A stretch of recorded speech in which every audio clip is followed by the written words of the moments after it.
ਸਲਾਮੁਅਲੈकुम ਵੀਰੋ। ਅੱਜ ਇੱਕ ਬੜਾ ਹੀ ਅਹਿਮ ਸੱਦਾ ਅਹਿਮ ਸੁਨੇਹਾ ਤੁਹਾਡੇ ਅੱਗੇ ਰੱਖਣ ਲੱਗਾ, ਸਾਂਝਾ ਕਰਨ ਲੱਗਾ ਤੇ ਲਿਖਿਆ ਹੈ, ਸੁਣੋ ਜ਼ਰਾ। ਜੇ ਦੋ ਭਰਾਵਾਂ ਵਿੱਚੋਂ ਇੱਕ ਭਰਾ ਮਾਂ ਦਾ ਚੋਖਾ ਨਾ ਲਵੇ ਤੇ ਦੂਜਾ ਰੁੱਸ ਕੇ ਮਾਂ ਨਹੀਂ ਬਦਲ ਲੈਂਦਾ। ਲਾਇਲਮੀ ਤੇ ਗੁੰਮਰਾਹੀ ਦੀ ਅਜੀਬ ਮਿਸਾਲ ਹੈ ਕਿ ਜ਼ਮੀਨਜ਼ਾਦੇ ਆਪਣੀ ਹਜ਼ਾਰਾਂ ਸਾਲ ਪੁਰਾਣੀ ਪੰਜਾਬੀ ਸ਼ਨਾਖਤ ਛੱਡ ਕੇ ਆਪਣੇ ਆਪ ਨੂੰ ਸਰਾਇਕੀ ਨਾਂ ਦੀ ਉਸ ਘੜੀ ਗਈ ਸ਼ਨਾਖਤ ਨਾਲ ਜੋੜ ਰਹੇ ਨੇ ਜਿਸ ਦਾ ਜ਼ਿਕਰ 100 ਸਾਲ ਪੁਰਾਣਾ ਵੀ ਨਹੀਂ। ਪੰਜ ਨਦ ਜਿਸ ਦੇ ਨਾਂ ਉੱਤੇ ਪੰਜਾਬ ਤੇ ਪੰਜਾਬੀ ਏ, ਜਿਹੜਾ ਅਸਲ ਪੰਜਾਬ ਏ, ਪੰਜਾਬ ਦੀ ਬੁਨਿਆਦ ਏ, ਉਸ ਨੂੰ ਪੰਜਾਬ ਤੋਂ ਵੱਖ ਕਰਨ ਦੀ ਸਾਜ਼ਿਸ਼ ਕੀਤੀ ਜਾ ਰਹੀ ਹੈ। ਹੋਣਾ ਤੇ ਇਹ ਚਾਹੀਦਾ ਸੀ ਕਿ ਜਿਹਨੂੰ ਜਨੂਬੀ ਪੰਜਾਬ ਦੇ ਪੰਜਾਬੀ ਪੰਜਾਬ ਦਾ ਝੰਡਾ ਚੁੱਕ ਕੇ ਸਾਥੋਂ ਵੱਧ ਪੰਜਾਬ ਧਰਤੀ ਤੇ ਦੇ ਵਾਰਿਸ ਤੇ ਰਾਖੇ ਬਣਦੇ, ਦੁਨੀਆ ਅੱਗੇ ਇਹਦਾ ਤਾਰਫ ਬਣਦੇ, ਪਰ ਉਲਟਾ ਆਪਣਾ ਉੱਚਾ ਮਕਾਮ ਛੱਡ ਕੇ ਟਰੱਕ ਦੀ ਬੱਤੀ ਪਿੱਛੇ ਭੱਜ ਉੱਠੇ ਨੇ। ਹਰ ਤਰ੍ਹਾਂ ਦੀ ਦਾਨਸ਼, ਹਿਕਮਤ, ਸਿਆਣਤ ਤੋਂ ਮਹਿਰੂਮ ਇਸ ਤਬਕੇ ਨੂੰ ਪਤਾ ਹੀ ਨਹੀਂ ਕਿ ਇਹ ਆਪਣੀ ਹਜ਼ਾਰਾਂ ਸਾਲ ਪੁਰਾਣੀ ਸ਼ਨਾਖਤ ਤੇ ਪੰਜਾਬ ਧਰਤੀ ਦਾ ਕਿੱਡਾ ਵੱਡਾ ਨੁਕਸਾਨ ਕਰਨ ਤੁਰੇ ਹੋਏ ਨੇ। ਸਿਆਣੇ ਬਿਆਣੇ ਬੰਦਿਆਂ ਨੂੰ ਇਸ ਜਾਲੀ ਤਹਿਰੀਕ ਨਾਲ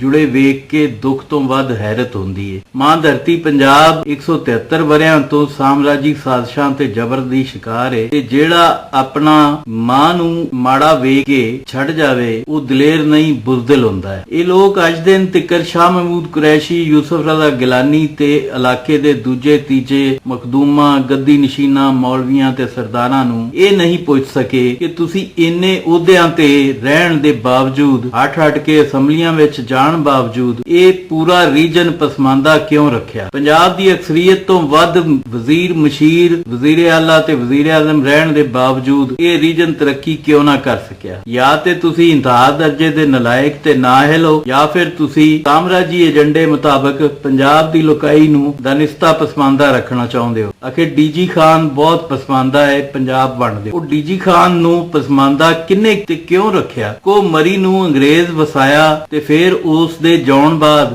ਮਕਾਮੀ ਲੋਕਾਂ ਆਪਣਾ ਕਿਰਦਾਰ ਅਦਾ ਕਰਕੇ ਉਹਨੂੰ ਇੱਕ ਕਾਮਯਾਬ ਸਿਆਸੀ ਮਕਾਮ ਬਣਾਇਆ ਤੇ ਹਰ ਸਾਲ ਕਰੋੜਾਂ ਅਰਬਾਂ ਰੁਪਈਆ ਕਮਾਇਆ। ਮੈਂ ਪੁੱਛਦਾ, ਫੋਰਟ ਮਨਰੋ ਦਾ ਕੋ ਮਰੀ ਤੋਂ ਕੀ ਘਾਟ ਏ?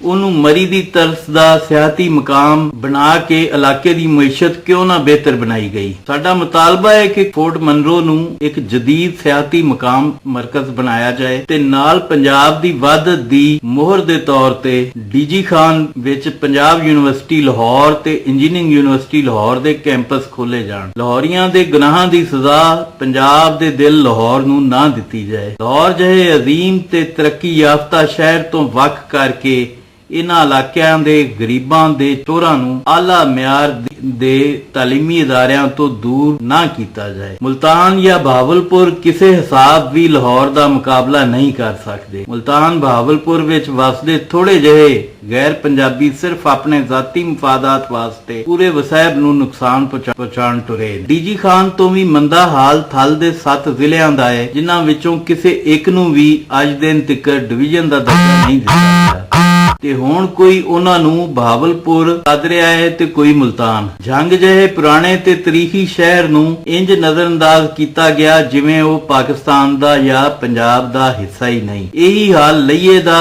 ਤੇ ਬਾਕੀ ਜ਼ਿਲ੍ਹਿਆਂ ਦਾ ਹੈ। ਨਾ ਸੜਕਾਂ ਚੱਜਦੀਆਂ, ਨਾ ਤਾਲੀਮੀ ਅਦਾਰੇ, ਨਾ ਹਸਪਤਾਲ। ਇਸ ਪੂਰੇ ਇਲਾਕੇ ਨੂੰ ਤੁਸੀਂ ਬਜਾ ਤੌਰ ਪੰਜਾਬ ਦਾ ਵਾਰਿਸ ਕਹਿ ਸਕਦੇ ਹੋ, ਪਰ ਸਾਜ਼ਿਸ਼ ਕੁਛ ਇੰਜ ਦੀ ਏ ਕਿ ਖਾਨੇਵਾਲ ਤਿੱਕਰ ਸਭ ਕੁਝ ਠੀਕ ਏ, ਪਰ ਜਿਵੇਂ ਹੀ ਤੁਸੀਂ ਖਾਨੇਵਾਲ ਟੱਪ ਕੇ ਝੰਗ ਅਪੜਦੇ ਹੋ ਤੇ ਦੁਨੀਆ ਹੀ ਬਦਲ ਜਾਂਦੀ ਏ। ਉਹ ਤਾਰੀਖੀ ਜ਼ਿਲ੍ਹਾ ਜਿਸ ਦੀ ਡੀਸੀ ਝੰਗ ਵਾਲੀ ਮਿਸਾਲ ਸੁਣਦੇ ਅਸੀਂ ਜਵਾਨ ਹੋਏ, ਉਹ ਪਿੰਡਾਂ ਤੋਂ ਵੀ ਮਾੜਾ ਏ। ਪਤਾ ਨਹੀਂ ਸ਼ੇਖ ਵਕਾਸ ਅਕਰਮ, ਫੈਸਲ ਸਾਲੇ ਹਯਾਤ ਤੇ ਬੀਬੀ ਆਬਦਾ ਹੁਸੈਨ ਹੋਰੀ ਅਸੈਂਬਲੀਆਂ ਵਿੱਚ ਅਪੜ ਕੇ ਅੱਜ ਦਿਨ ਤਿੱਕਰ ਕੀ ਕਰਦੇ ਰਹੇ। ਨਾ ਇਹਨਾਂ ਵਿੱਚ ਤਾਲੀਮ ਦੀ ਕਮੀ ਸੀ, ਨਾ ਸ਼ਊਰ ਦੀ, ਫਿਰ ਪਿੱਛੇ ਬਦਦਿਆਨਤੀ ਸਵਾ ਭਲਾ ਕੀ ਬਚਦਾ ਹੈ। ਇਹ ਲੋਕ ਨਾ ਧਰਤੀ ਦੇ ਸੱਕੇ ਬਣੇ, ਨਾ ਉਥੋਂ ਦੀ ਗਰੀਬ ਲੁਕਾਈ ਦੇ। ਜਾਣ ਬੁੱਝ ਕੇ ਮਾੜੇ ਨੂੰ ਪਸਮਾਨਦਾ ਰੱਖਿਆ ਕਿ ਕਿਧਰੇ ਕੋਈ ਇਹਨਾਂ ਦੇ ਗੋਡਿਆਂ ਵਿੱਚੋਂ ਉੱਠ ਕੇ ਬਰਾਬਰ ਨਾ ਬੈਠ ਜਾਏ। ਥਲ ਦੇ 7 ਜ਼ਿਲ੍ਹਿਆਂ ਦੀਆਂ ਕੌਮੀ ਤੇ ਸੂਬਾਈ ਸੀਟਾਂ ਮੁਲਤਾਨ, ਬਹਾਵਲਪੁਰ ਤੋਂ ਵੀ ਵੱਧ ਨੇ, ਪਰ ਇਸ ਦੇ ਬਾਵਜੂਦ 7 ਜ਼ਿਲ੍ਹਿਆਂ ਵਿੱਚ ਨਾ ਕੋਈ ਯੂਨੀਵਰਸਿਟੀ, ਨਾ ਚੱਜ ਦਾ ਹਸਪਤਾਲ, ਨਾ 에ਅਰਪੋਰਟ, ਨਾ ਕੋਈ ਚੰਗੀ ਸੜਕ, ਨਾ ਮੋਟਰਵੇ ਵਾਸਤੇ ਕੋਈ ਰਾਬਤਾ ਲਿੰਕ ਰੋਡ। ਜਿਨੇ